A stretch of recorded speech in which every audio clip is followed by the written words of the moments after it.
Oi pessoal, tudo bem? Vamos continuar lendo 50 anos depois, livro psicografado por Chico Xavier, ditado por Emmanuel, que é a continuação do livro Há 2000 anos.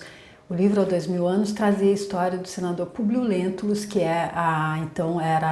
nessa época o Emmanuel, e ele era o protagonista nesse livro. Já nesse aqui, 50 anos depois, que foi escrito 50 anos depois da morte do senador romano Públio Lentulus ali na destruição de Pompeia, com o Vesúvio, com a erupção do Vesúvio. E depois, 50 anos depois daquela data, então começou a se escrever esse livro, ou começou essa história desse livro, porém ele já aparecia com 45 anos, e ele explicou na carta ao leitor, no prefácio do livro, que não seria ele o protagonista dessa vez, e sim uma pessoa chamada Célia, que é a filha do Elvídio Lúcius, que é um dos amigos do senador Públio Lentulus no livro Há 2000 anos, que era o Pompílio Crasso. E então ele foi vendido como escravo, foi dado de presente como escravo para o amigo dele, Pompílio Crasso, que na hora então que soube que ele era cristão, então não o defendeu de ser então ali punido, de ser morto por esse crime ali, por ser cristão, ele juntamente com o filho dele, o Ciro.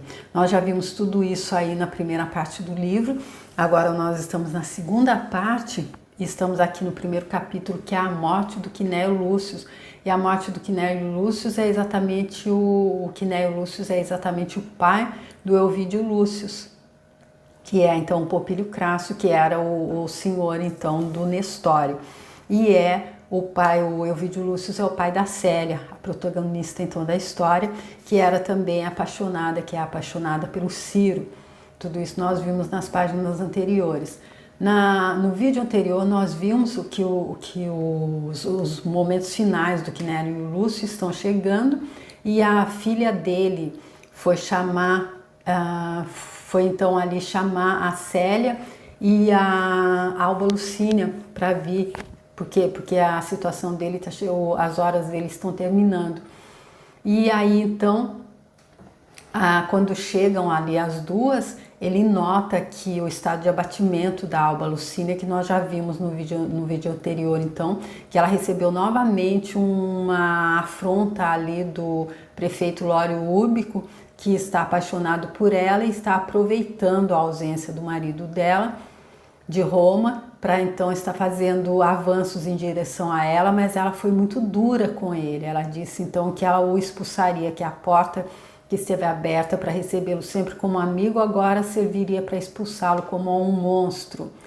E agora ela ficou muito abatida com tudo isso, e o Quinéio Lúcius notou, ele que viu ali, no dia que eles chegaram, ela e o marido dela chegaram da Ásia Menor, ele notou que quando o prefeito e a mulher dele, que é a Cláudia Lucínia, foram recebê-los também ali no porto, ele notou os olhares do prefeito em direção a Alba Lucínia. Então ele já sabia que isso existia, e ele disse a ela que ele sabia que tinha pessoas que estavam ali então machucando o coração dela, mas ela disse que ela saberia se manter firme nos votos já que ela era uma mulher casada, apesar do marido dela estar distante. E aí ele explicou a ela então que ele falou sobre a reencarnação, que havia muitas existências, e disse a ela ali no último vídeo, tenhamos fé, piedade e esperança, considerando que o tempo deve ser para nós um patrimônio divino. De acordo com o elevado princípio das vidas múltiplas, os laços do sangue ensejam as mais sublimes possibilidades de transfundirmos a torpeza do ódio ou dos sentimentos inconfessáveis em algemas cariciosas de abnegação e de amor. Então ele explicou isso aqui para ela, porém ela não entendeu. E ele percebeu que ela não tinha entendido, porém ele estava muito fatigado. E aí foi nessa parte que nós paramos, e ele disse... Aqui ele estava fatigado, mostrando-se mais forte em face das próprias amarguras, fez sentir ao ancião que seu estado requeria repouso e deveria abster-se de esforços prolongados e inadequados no momento. Foi assim que terminou o vídeo anterior.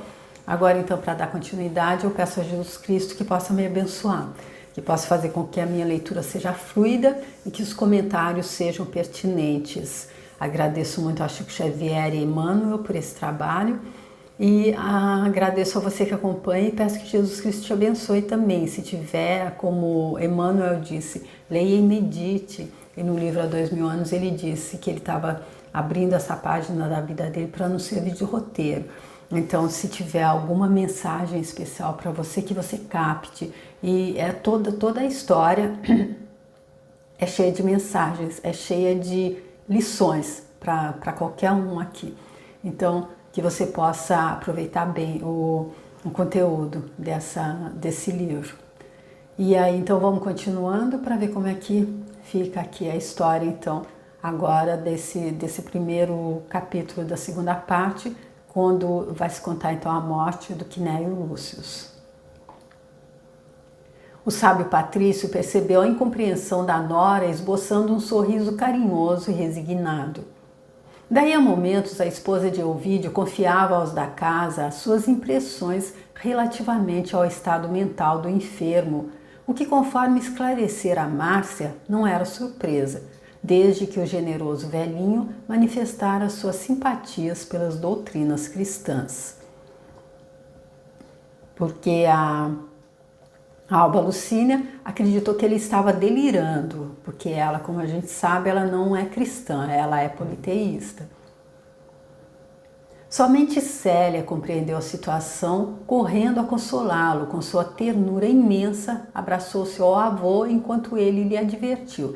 E a Márcia também, né? No caso, a mãe dela foi ali falar com a Márcia, que é a tia dela, que é filha também do Quinéio Lúcius. Sei por que assim me beijas e abraças. É pena que todos os nossos não possam compreender os princípios que nos esclarecem e consolam o coração. Aos outros não deverei falar com franqueza com que permutamos nossos pensamentos. A ti, portanto, cumpre-me confessar que meu corpo está vivendo as derradeiras horas. Daqui a pouco terei partido para o mundo da verdade, onde cessam todos os convencionalismos humanos. Em vez de confiar-te a teus pais, confio meus filhos ao teu coração. Olha que incrível aqui, então. Ao invés dele dizer ao pai dela, eu te confio minha neta, cuida bem dela, ele dizendo, em vez de confiar-te a teus pais, confio os meus filhos ao teu coração. Ou seja, os pais dela, porque eles já disseram ali naquele diálogo que os dois tiveram no segundo capítulo ali, o anjo e o filósofo, ela disse que ela não podia contar, se abrir para o pai dela, porque ele não tinha idade espiritual para entender, já que o avô tinha, e ele realmente entendeu, se curvou às verdades do cristianismo, é por isso que ele estava falando ali em reencarnação para a mãe dela, a Alba Lucínia, que também não entendeu. E aí isso aqui explica então porque ele está dizendo que ele confia a ela, a Célia, os pais dela. Sinto que Ovídio e Lucínia experimentam muitas amarguras no ambiente de Roma, do qual há muito se desabituaram. Sacrifica-te por eles, filhinha. Se sobrevierem situações difíceis, ama-os ainda mais. Tu que me levaste ao Evangelho, deverás recordar que Jesus afirmava-se como remédio dos enfermos e pecadores. Sua palavra misericordiosa não vinha para os sãos, mas para os doentes, e as mãos para salvar as ovelhas tresmalhadas do seu aprisco divino. Não temas a renúncia ou o sacrifício de todos os bens do mundo. A dor é o preço sagrado de nossa redenção. Se Deus apiedar-se da minha indigência espiritual, virei do mistério do túmulo para te fortalecer com meu amor, se tanto for preciso.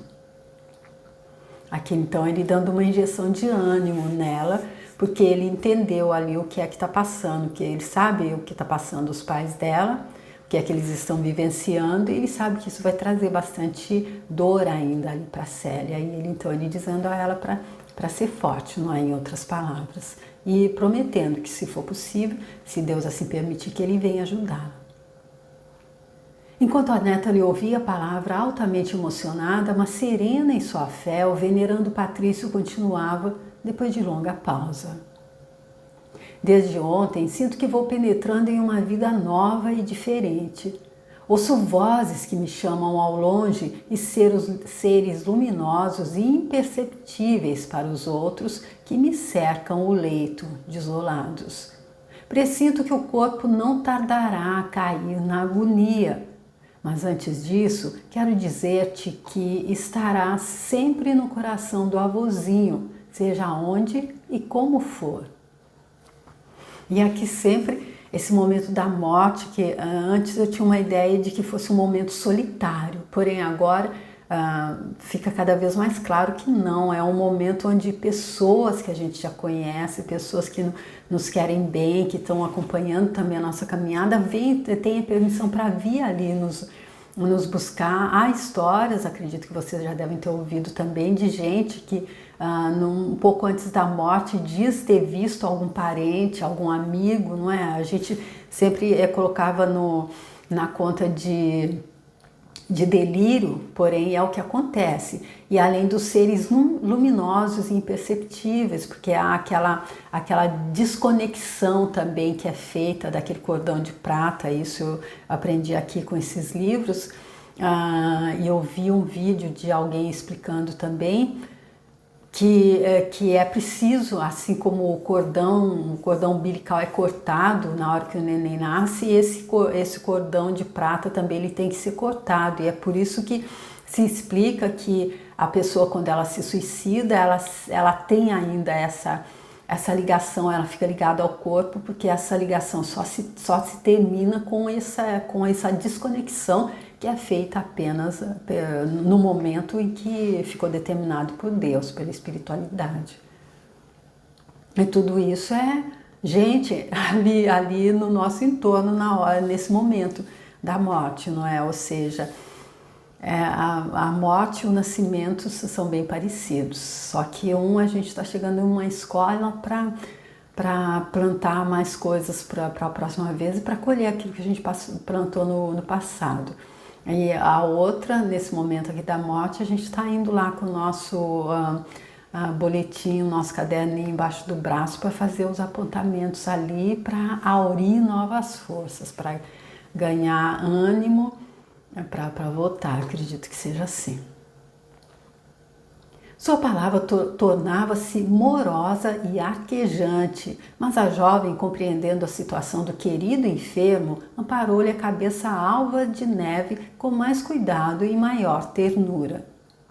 Célia, murmurou com dificuldade, todos os meus desejos referentes à vida material estão expressos em carta a Elvídio, no cofre de minhas lembranças. Minha consciência de pecador está em preces e sei que Jesus não desprezará minhas súplicas, mas desejaria recitasses a oração do Senhor nesta hora extrema. Seus lábios moviam-se ainda como se a queda súbita das energias impedisse a elocução, mas a neta, alma temperada na fé ardente e nas grandes emoções das angústias terrestres, compreendeu o olhar calmo e profundo do agonizante e começou a murmurar, retendo as próprias lágrimas. Pai nosso, que estais no céu, santificado seja o vosso nome, venha a nós o vosso reino, seja feita a vossa vontade, assim na terra como nos céus. Tranquilamente terminou, como se suas palavras houvessem alcançado o paraíso. O ancião fixou nela o olhar carinhoso, como se no silêncio da hora extrema houvesse concentrado na sua feição os derradeiros pensamentos. Cheia de cuidados, Célia ajeitou-lhe os travesseiros depois de um beijo molhado de pranto, dirigindo-se em seguida ao interior, onde cientificou a mãe do que ocorria. Quinéa Lúcius havia caído em abatimento profundo, A dispneia implacável interceptara-lhe de todo a palavra e ele entrou em agonia lenta que devia durar mais de 70 horas. De nada valeram os recursos médicos do tempo com suas fricções e beberagens.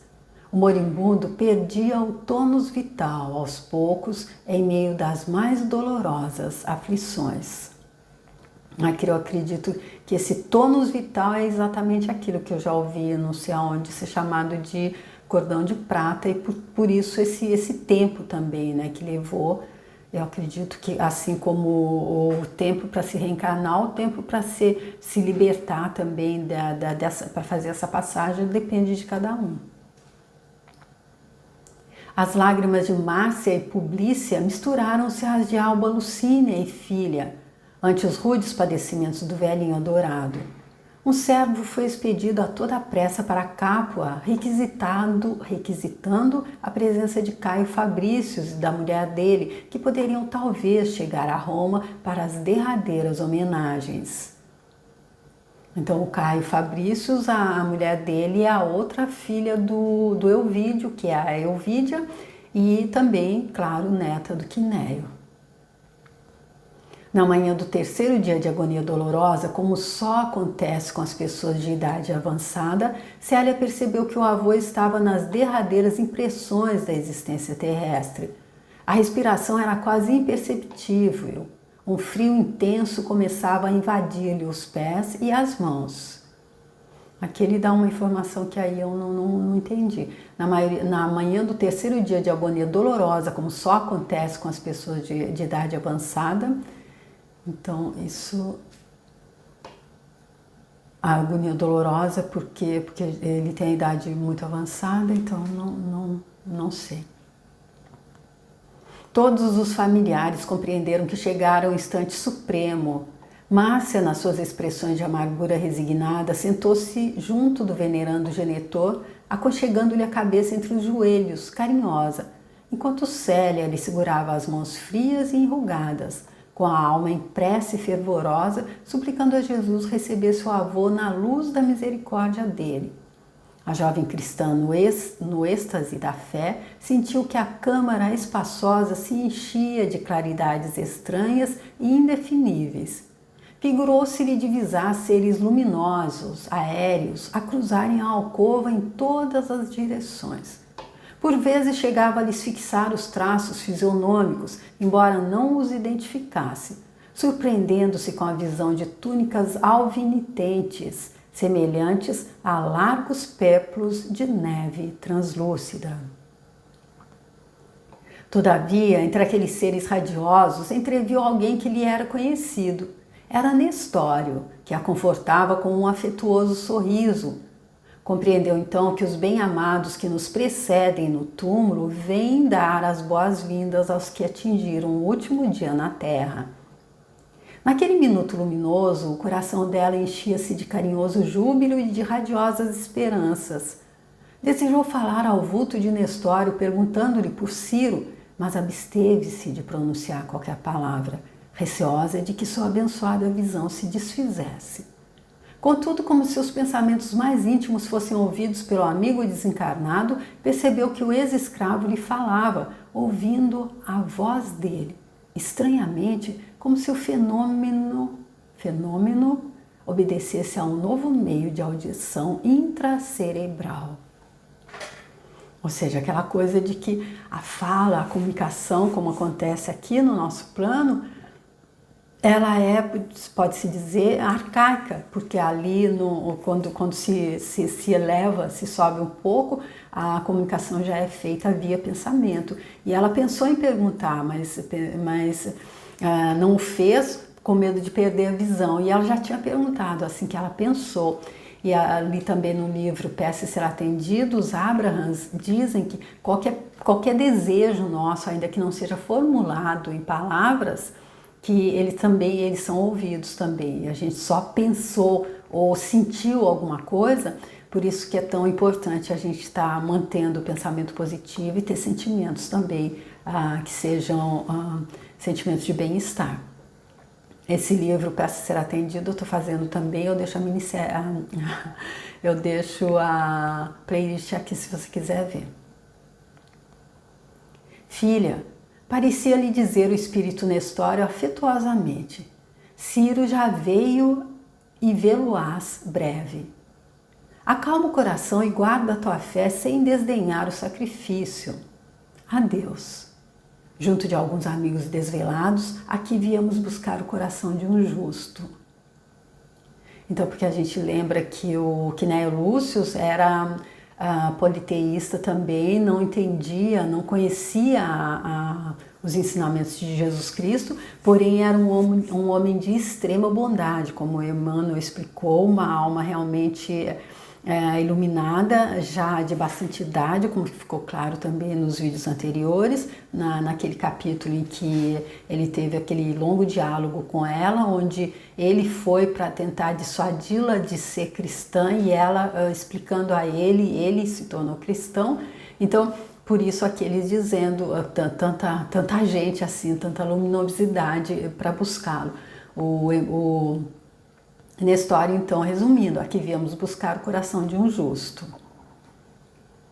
Com os olhos marejados de pranto, a filha de Ovídio notou que Nestório abraçara-se ao moribundo, enquanto uma força invencível a arrancava do êxtase, fazendo-a voltar à vida comum. Porque eu acredito aqui, quando ele fala nessa força invencível também, é só eu plagiando Guimarães Rosa, eu sei que eu não sei de nada, porém eu desconfio de muita coisa. Eu só desconfio que essa força invencível que a arrancou do êxtase é porque havia alguns outros procedimentos ali que ela ainda não estava preparada completamente, já que ela ainda estava aqui para acompanhar, para visualizar. Como se houvera chegado de outro plano, ouviu que Márcia e sua mãe pranteavam e certificou-se de que o moribundo deixara escapar o último suspiro.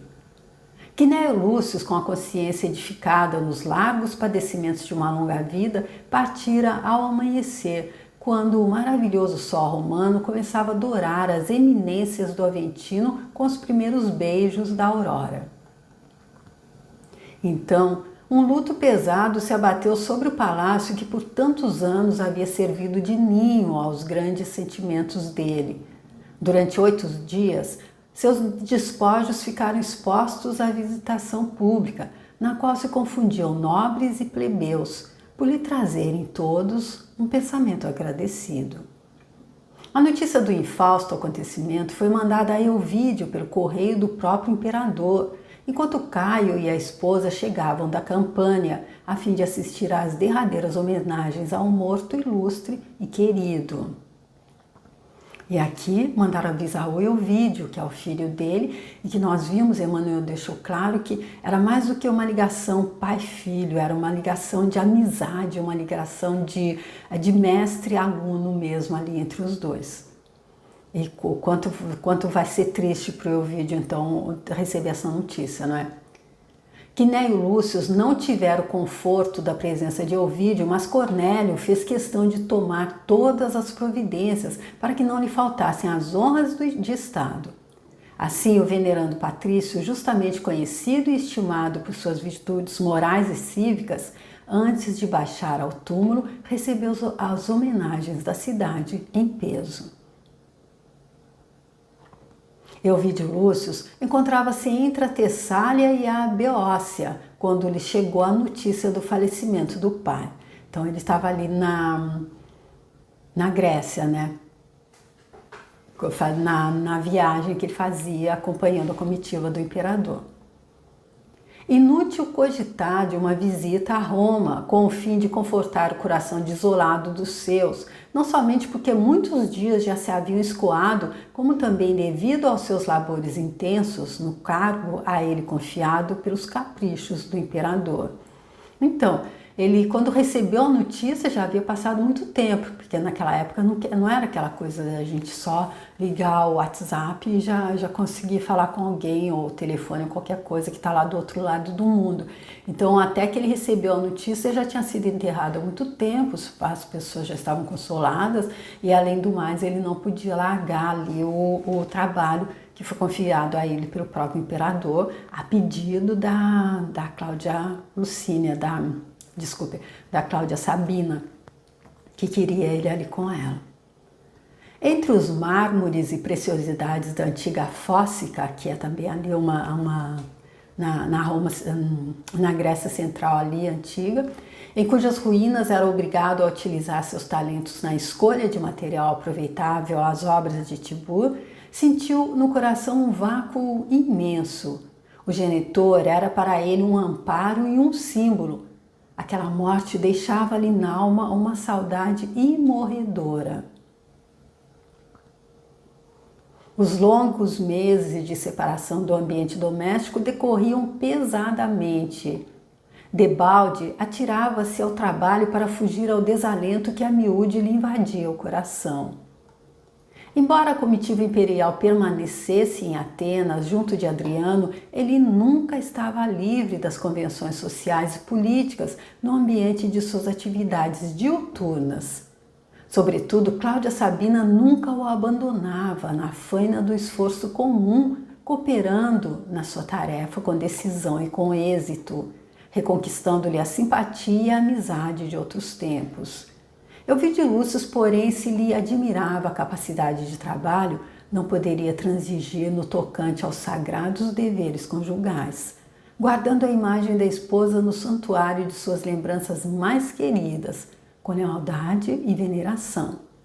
Recebia suas cartas afetuosas e confiantes como um estímulo indispensável aos seus feitos e acariciava a esperança de regressar a Roma em breve tempo, como alguém que aguardasse ansioso o dia da paz e liberdade. Então, para ele, realmente o trabalho estava sendo ali um suplício. Tudo que ele queria era voltar para junto da família. Porém, isso faz parte daquele plano, então, da Cláudia Sabina, que é a ex-namorada dele ali dos tempos de juventude, que teve um filho com ele e ele não assumiu. E agora ela disse, assim que ela foi apresentada aqui no livro pelo Emmanuel, que ela vivia a vida dela para essa vingança. Ela pensa em se vingar da mulher dele, afastando os dois, porque ela realmente cultiva uma paixão grandiosa por ele. Desde muito porém, o generoso patrício trazia o íntimo onusto de preocupações e de sombras. A esposa de Lólio Úrbico, modificando os processos de sedução, apresentava-se agora a seus olhos como amiga devotada e fiel, irmã dos seus ideais e de suas preocupações.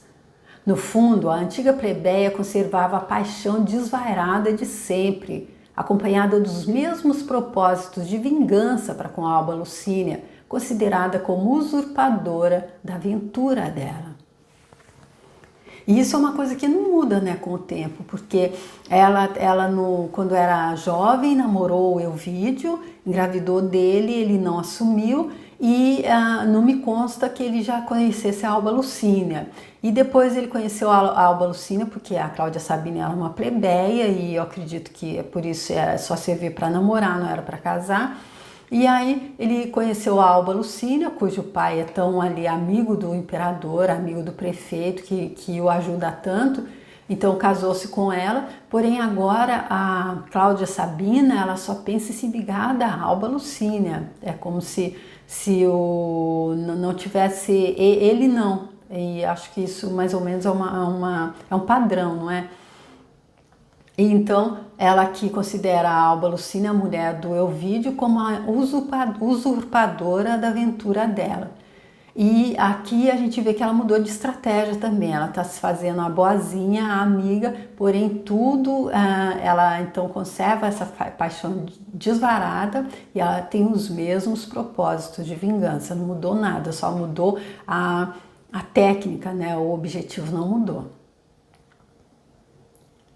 O tribuno, entretanto, observando-lhe as dedicações reiteradas e aparentemente sinceras, começou a acreditar no seu desinteresse, verificando a confortadora transformação dos sentimentos, da profunda capacidade dela para o artificialismo.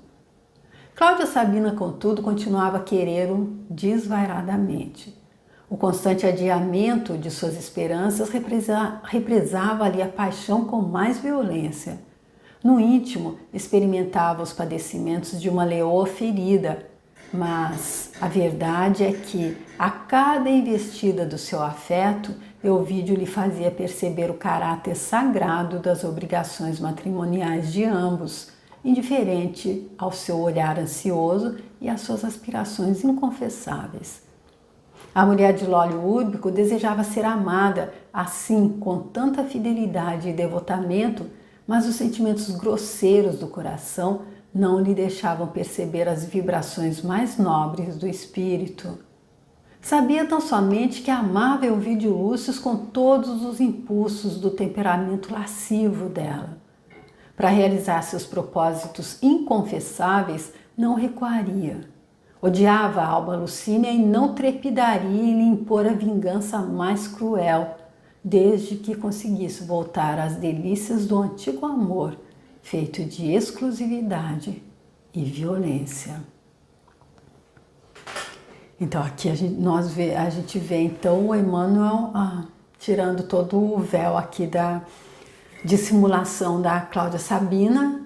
A gente vê então que ela realmente está sendo guiada ali por uma paixão desvairada e por um ódio, quando uma paixão desvairada pelo Elvídio Lúcio e um ódio incontrolável, então capaz de fazer com que ela leve a cabo então uma vingança cruel dessa forma contra a mulher dele, a Alba Sabina, a Alba Lucínia.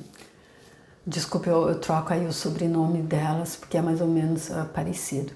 Então, gente, vamos ficar por aqui para ver como é que continua então ali essa estada então do Elvídio Lúcio com aquela ex-amante dele, ex-namorada dele dos tempos de juventude, que agora só busca vingança e é guiada então por essa paixão desenfreada que ela nutre por ele, que vai continuar ali no próximo livro que a gente vai ver também. Então, se você estiver gostando, por favor, se você quiser compartilhar o vídeo com alguém, pode ajudar essa pessoa essa mensagem também de Emmanuel e Chico Xavier. Se você quiser deixar o seu like também, muito obrigada. Se você quiser ver os outros livros do Chico, eu tenho lá no meu canal, dá uma entrada lá que tem outros livros também. Eu deixo aqui os dele, que são o Boa Nova, Paulo Estevão e Há 2000 anos. Também deixo aqui ao longo desse vídeo para você, se quiser ver. E te espero ver para dar continuidade, então, nesse que é o primeiro capítulo da segunda parte desse livro, tá? Obrigada, tchau!